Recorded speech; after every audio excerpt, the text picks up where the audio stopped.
Salut à chacun de vous, j'espère que vous allez bien. Aujourd'hui, on va faire un tuto spécialement à AlgoBox, dont on va parler dans CodeBlocks pour traduire. En vient de AlgoBox, je vous mon reset de AlgoBox. Dernièrement, au tuto 11, on a vu uniquement comment utiliser une fonction numérique. On est venu dans l'onglet utiliser une fonction numérique à ce niveau. On a couché la case et utilisé la fonction F1. Et à ce niveau, on a édité une fonction qu'on a utilisée dans l'algorithme. On a aussi utilisé les commandes disponibles, c'est-à-dire ici les fonctions intégrées au logiciel AlgoBox qu'on a appelé plusieurs fois dans notre algorithme à ce niveau. Donc vous pouvez aller voir ce tutoriel numéro 11. Je vous le laisse bien sûr le lien en description. N'hésitez pas à aller le regarder après ce tutoriel. Bon, vous verrez même dans les prochains tutoriels qu'on peut utiliser encore plus de fonctions AlgoBox, puisqu'on n'a pas utilisé toutes les fonctions dans le tutoriel précédent. On peut utiliser une fonction spécialement qui renvoie un nombre de manière aléatoire. Donc, en quelque sorte, un générateur de nombres aléatoires.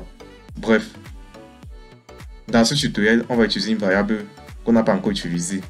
C'est une chaîne de caractères, donc on va utiliser les chaînes de caractères ici.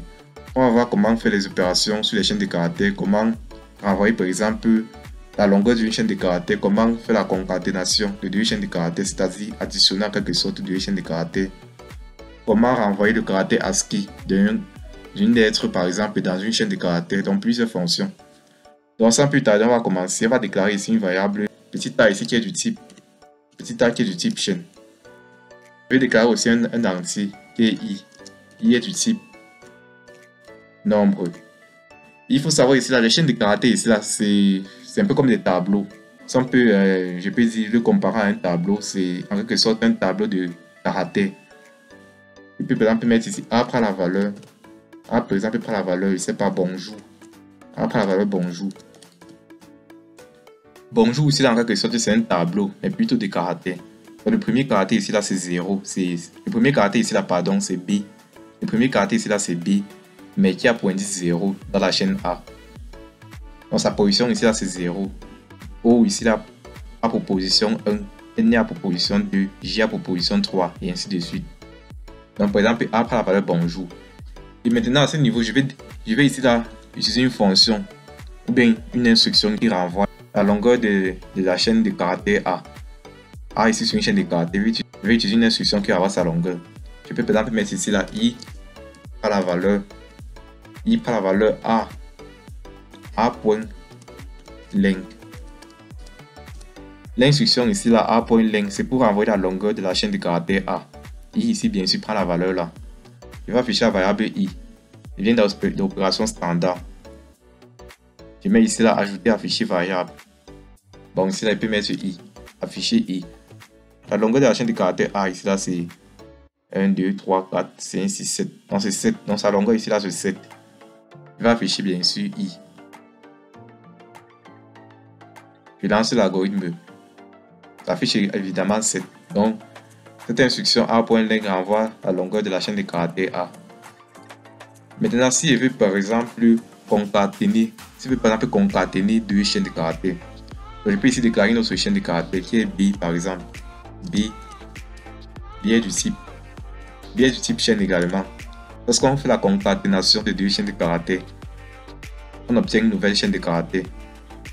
Je peux par exemple mettre ici là B qui est la nouvelle chaîne de caractères. B prend la valeur de A par exemple. B prend la valeur par exemple de A plus E. Je peux par exemple mettre ici là. Je vais mettre ici les amis. Je finis avec le point d'exclamation. Donc ici là, il va à ce niveau que B ici là serait donc bonjour les amis. Est-ce que vous voyez un peu? Si vous comprenez, c'est bon. Maintenant, ce que je vais faire ici là, je peux amener dans la ligne, j'affiche la variable B. Je teste l'algorithme. Je lance l'algorithme. Voilà, ça affiche évidemment bonjour les amis. Bon, ici là, je vais essayer de régler cet affichage. Bon, je peux effacer bon, je peux mettre ici un caractère de retour à la ligne. Je mets ici un caractère de retour à la ligne pour que ça affiche bien. Et à ce niveau, bon, je peux mettre ici là, il peut espacer pour que ça affiche bonjour les amis en espaçant. Je teste l'algorithme. Je lance mon algorithme. Ça affiche évidemment bonjour les amis. Donc c'est la variable B ici là qui affiche ça. Bonjour les amis.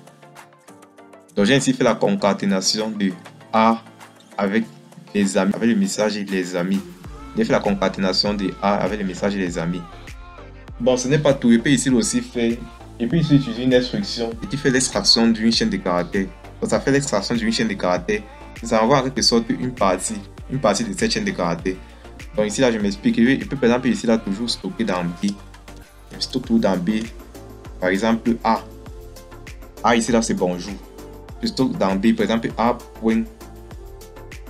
Je mets ici là SOP STR.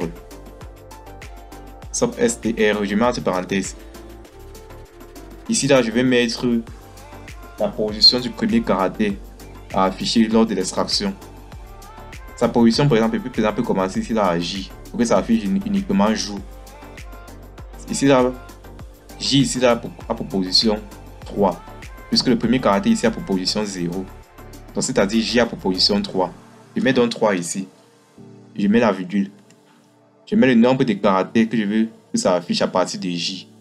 Je peux par exemple mettre ici 4 pour que ça affiche JOUR. Je mets ici 4. Je ferme. Et je réaffiche maintenant la variable B. Je réaffiche la variable B à ce niveau. Je veux que ça affiche en se séparant des autres. Je copie tout mon caractère de route pour la ligne. Et je mets avant afficher B à ce niveau. Je peux vérifier le code s'il n'y a pas d'erreur. Il n'y a pas d'erreur dans le code. Je peux aller tester l'algorithme. Je teste mon algorithme. Je lance l'algorithme. Bon, on me dit ici qu'il y a une erreur. Et il prend la valeur A.substring 3,4. On me dit qu'il y a une erreur à ce niveau. Il va aller voir ce que c'est. Bon, à ce niveau, c'est plutôt petit s. C'est pas grand S, c'est petit s ici. Petit s SOP STR. Je peux donc vérifier le code. Il n'y a pas d'erreur. Je peux aller tester l'algorithme. Je lance l'algorithme. Voilà, ça affiche jour. Ici, là, je pouvais même mettre encore pour que vous compreniez mieux. Je mets par exemple une virgule. Je mets ma virgule ici. La virgule est considérée comme un caractère. Donc, s'il va afficher jour et je mets la virgule, je vais mettre plutôt ici là 5. Je reteste l'algorithme. Je lance l'algorithme. Donc ici là c'est une opération SOP STR. C'est une instruction qui permet d'extraire le contenu d'une chaîne de caractères à partir d'une position et afficher bien sûr un nombre de caractères souhaités. Bon, maintenant on va aller plus loin en utilisant quelques fonctions un peu plus compliquées. Donc ici je vais utiliser une fonction qui permet de prendre un caractère d'une chaîne de caractères et retourner sa valeur en ASCII. Pour cela, qu'est-ce que je fais? Je viens ici là, j'ai utilisé un entier. Puisque la valeur en ASCII ici là serait un nombre. Je vais utiliser un entier. Il prend la valeur. Par exemple, je vais mettre ici A. Je mets ici le point. Je mets à ce niveau. Code AT. Je mets maintenant la position. Je veux par exemple que ça me retourne ici là le caractère N en ASCII.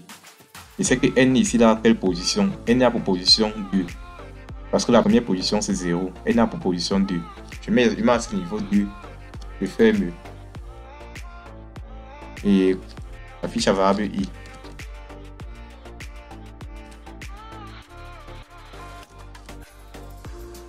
J'affiche ma variable I. Je vérifie le code. Pas de problème. Je teste l'algorithme. Je lance l'algorithme. On m'affiche 110. Donc 110 ici représente la valeur de petit n en ASCII. Bon, là c'est un peu flou, on ne sait pas combien. Mais on sait quand même que petit a, la valeur en ASCII de petit a c'est 97. Je peux mettre ici en début. Je mets petit a ici. Je mets maintenant à ce niveau plutôt la position 0. C'est que la position 0 c'est petit a. Dans la chaîne de caractères petit a. Je mets ici grand A par exemple. Grand A bonjour. Je mets à ce niveau position 0. Et c'est que le caractère grand A en ASCII c'est 65. Je vérifie le code. C'est mon algorithme. Également, il y a évidemment 65. 65 qui représente grand A en ASCII. Donc j'ai ainsi fini. Je peux maintenant utiliser une autre fonction qui est en quelque sorte l'inverse de celle-ci là. Ça prend plutôt ici là un caractère en paramètre et ça retourne sa valeur en ASCII. Ça prend plutôt ici là, pardon, la valeur en ASCII d'un caractère paramètres et ça retourne ce caractère là. Je vais stocker ce caractère là dans B. B ici qui est une variable, qui est une chaîne de caractères. Je mets ici la string. String.from. String.from char code. Char et code c'est grand C. Et string c'est grand S. Je mets maintenant à ce niveau. Je mets par exemple 97. Je sais que 97 ici, 97 représente petit a. Donc forcément, lorsque je veux afficher B, ça va me retourner la valeur petit a. Ça va me retourner petit a.